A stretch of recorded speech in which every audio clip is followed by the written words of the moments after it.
Eh, attends, t'en veux pas un peu? Bonjour, bonsoir à toutes et à tous. On se retrouve aujourd'hui pour parler un peu du film L'Épouvantail qui est sorti donc il y a quelques jours. Donc on commence par un petit making of, on finit par un bêtisier. Donc c'est parti pour parler de L'Épouvantail.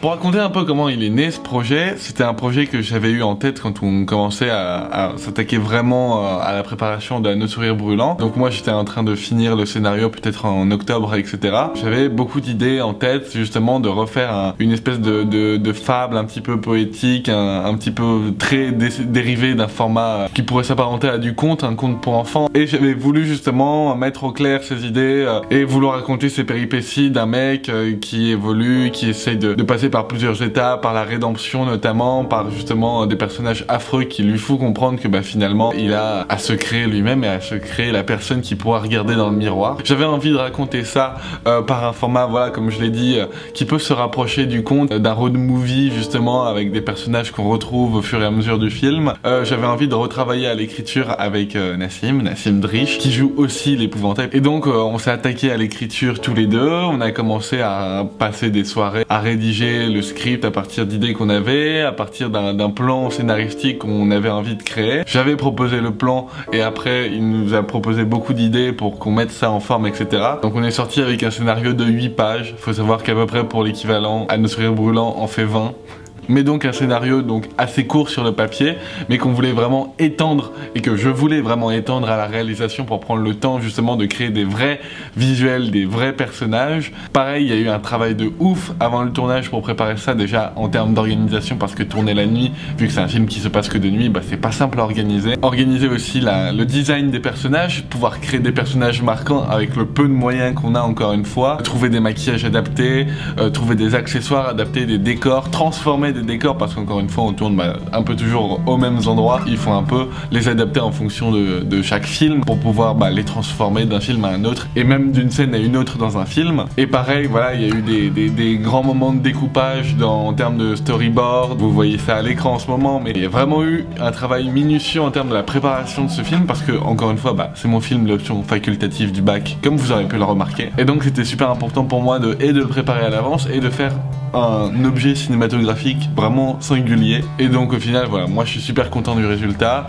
Évidemment, les autres l'ont pas encore vu. On organise une projection pour le voir tous ensemble, mais comme vous le savez peut-être, moi en fait j'organise mes vidéos quasiment, j'ai un planning d'un mois d'avance, donc je tourne mes vidéos vraiment à l'avance. Donc je ne peux ni connaître leur retour, ni connaître vos retours, donc j'espère que ça va vous plaire. Et en termes de tournage, ça nous a coûté beaucoup de nuits, parce que encore une fois, on a tourné que de nuit pour ce film, parce que je voulais, voilà, c'est une histoire qui se passe que la nuit. Donc ça nous a coûté 3 soirs entiers de tournage, à savoir que c'était les tournages les plus difficiles et les plus durs, où il nous arrivait le plus de trucs marquants de ma vie. J'ai jamais vécu un tournage comme ça, c'était super physique. Le premier jour, on avait beaucoup de scènes à tourner dehors, notamment les scènes avec le personnage d'Opale, où il y a la tempête en fait dehors, il y a de la pluie, il y a le vent, il fait froid, parce qu'on tourne évidemment en hiver. C'est très dur à tourner, c'est très dur à mettre en scène, et c'est très dur de rester de longues heures dans le froid, même si la maison est pas loin pour nous réchauffer. Surtout que c'est des scènes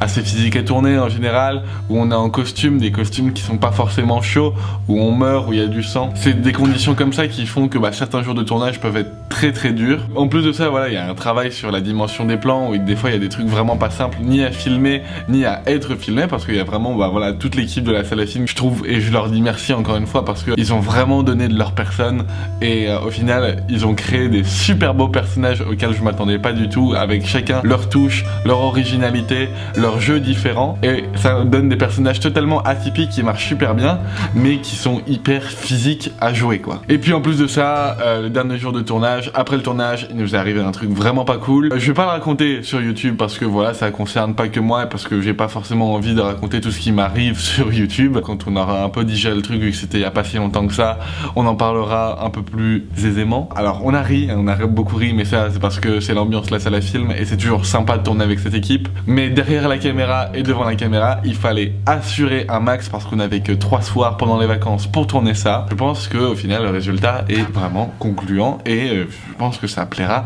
à pas mal de gens. Puis il y a aussi pas mal de nouveautés qu'on a introduit dans ce film, mine de rien, notamment le style qui pourrait se rapprocher d'un Murmure des arbres en un peu plus glauque, mais c'était le but, hein. Et puis en plus de ça, il y a une partie vraiment musicale très importante. La musique est un point fondateur du film déjà parce qu'il y a cette comptine que chante la sorcière qui est un fil rouge du film, et en plus de ça parce que le film s'apparente carrément à certains moments à des aspects de comédie musicale. En tout cas, on voulait vraiment ajouter de la musique et pour ça, j'ai demandé tout simplement à un projet qu'on vient de créer avec Eden Guillory, Ambiose, voilà. Donc c'est un nouveau projet musical qu'on est en train de mener tous les deux et notre première action était de composer tous les deux une partie des musiques du film, notamment la comptine qui marche très bien et qui sortira en clip bientôt sur une chaîne dédiée à ce projet Ambiose. Évidemment, on vous préviendra quand ça sortira. Donc il fallait vraiment créer un univers musical super fort, super important, super marquant, super simple aussi à retenir parce que voilà, c'est une comptine pour enfants et c'est une berceuse, donc ça doit être à la fois calme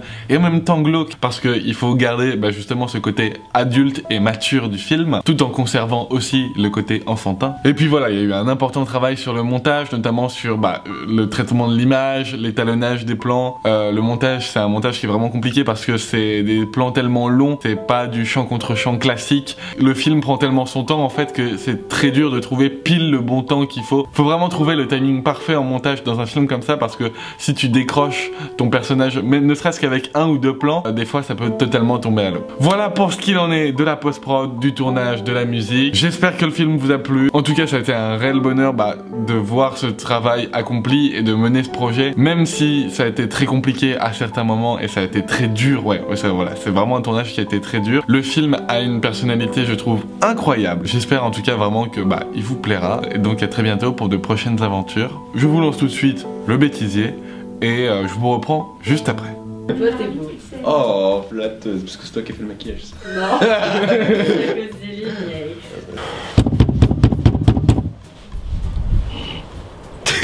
Antonin, tu te putain.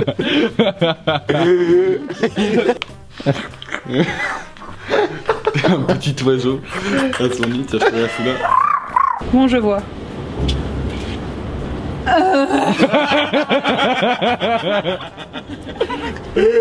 Elle nous a fait un cri de goret. Besoin de gens comme toi, les scarecrows, les diffuseurs de peur et les chevaliers des familles. Les chevaliers des familles. Antonin, tu vois les trucs noirs qui dépassent là? Mon sexe. Non. Il est noir. Tu peux le virer.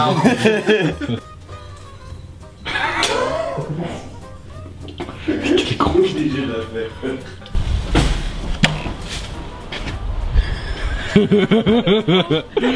J'ai fait quoi de drôle, dis-moi. Juste ta dégaine magique. Oh, sa mère externe, putain. Si elle, je te jure, je la dégaine. Je suis en route. 6 mètres. 6 mètres quand même. Elle va se monter avec 1h30 de retard. Je te jure, je la défonce. Une première rencontre entre son patron et son employé.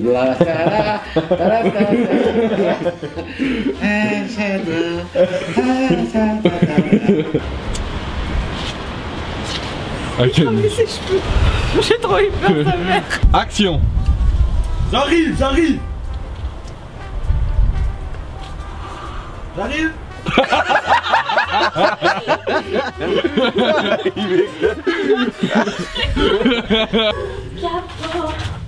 Son est là, il était sa Oh putain, elle est sortie de rêve. Elle a lâché une rêve. C'est sur la pousse. Yo yo yo yo yo yo. On est les rats qui font du rap. Yo yo yo yo yo yo yo. De la vodka? Non, c'est du rhum à 60 degrés. Tu sens cette odeur qui embaume la pièce? J'adore. Alors ça fait 20 prises qu'on fait. Et ça va bien. Bon, il dit j'ai un peu mal à articuler, mais je vois pas pourquoi. C'est franchement... Pourquoi? Et on en est à la 6e bouteille. Quoi. On y retourne. Oui, c'est ça. Vous êtes un escarcroc qui pose pour lui. Ouais, on va refaire là. Et un peu plus fort. Du jeu. C'est de la merde. Tu sais, j'ai fait. Bon, oui, c'est ça, je fais. C'est foutu. Titan, dès qu'elle fait un chouille. Titan, c'est vraiment le mec gentil qui regarde. Ah, beaucoup trop Antonin, beaucoup trop. Ok, fallait le dire. Wow. Non mais ici c'est tellement chelou les gars. Vous avez même pas idée. Baisse tes jambes, fils de pute. Tu peux te castrer en vrai. Non. Tu veux être castré. T'es sûr? Est-ce que j'ai l'arme du crime là? Remets bien ta Mais non, jambe. tu le filmes depuis tout à l'heure. Action. Catherine de Médicis. Je suis porté avec ce running gag. Catherine de Médicis. Catherine de Médicis. On va le faire toute la soirée. Oui bah oui. Catherine de Médicis. Catherine de Médicis. Allez. Catherine de Médicis. Catherine de Médicis. Mon visage n'est pas. Avec le temps, le métier et l'obscurité m'ont appris une chose.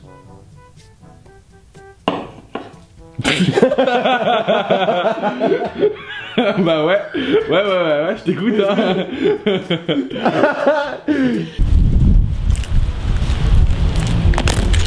Putain, mais elle a un moteur de fils de chien aussi. Allez, parfait. Ah, le moteur qui pue le sida quoi, ça pollue plus que mon avenir quoi, allez.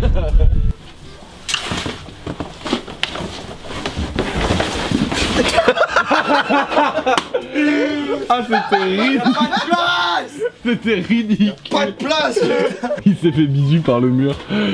D'une tristesse. Ok, on va la refaire parce que je vais cadrer comme une merde. Yes. Réalisateur. Le destin. Ça veut aller à Ken. Ah le trash talk à fond. 3, 2 et 1, action. Ah, c'est l'histoire d'un mec qui est... Elle raconte une blague. J'ai 3 noirs qui sont aux toilettes.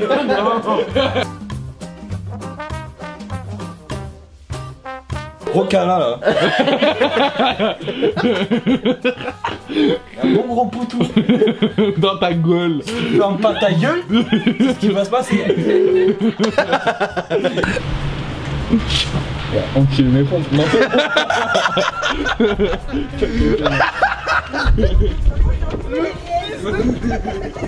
C'est pas, ça va. Tu l'as bien senti.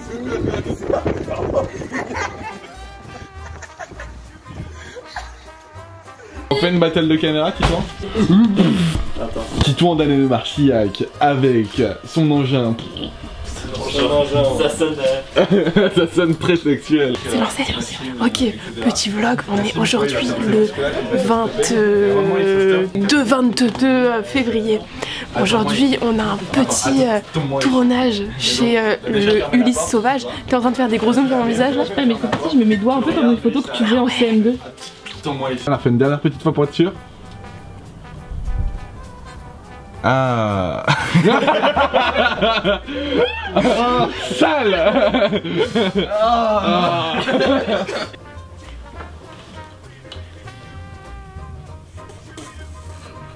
Je savais. Je veux dire, c'est soit elle, soit moi qui allait craquer.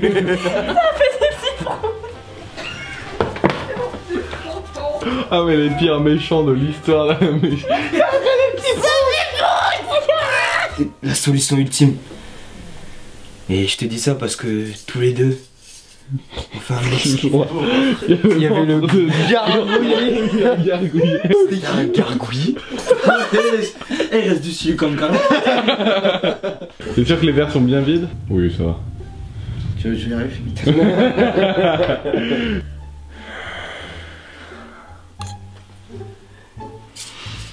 Ah t'as des couilles. Ah t'as des couilles. Ah t'as des couilles de ouf. Oh mec, je t'aime. Recrache. C'est du jambon avec du faux sang, c'est genre y'a rien de plus ignoble. Oh shit. Je vous avais dit d'attendre. Si vous regardez pas ce qui se passe dans cette maison. Ouais, on va la refaire avec des syllabes bien articulées. Tu sais imiter les Corses? Giacometti.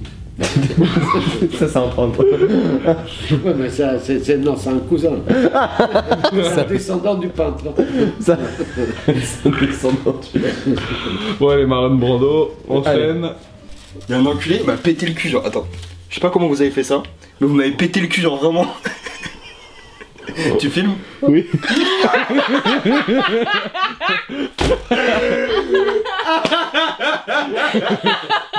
Il a lâché un non, frère.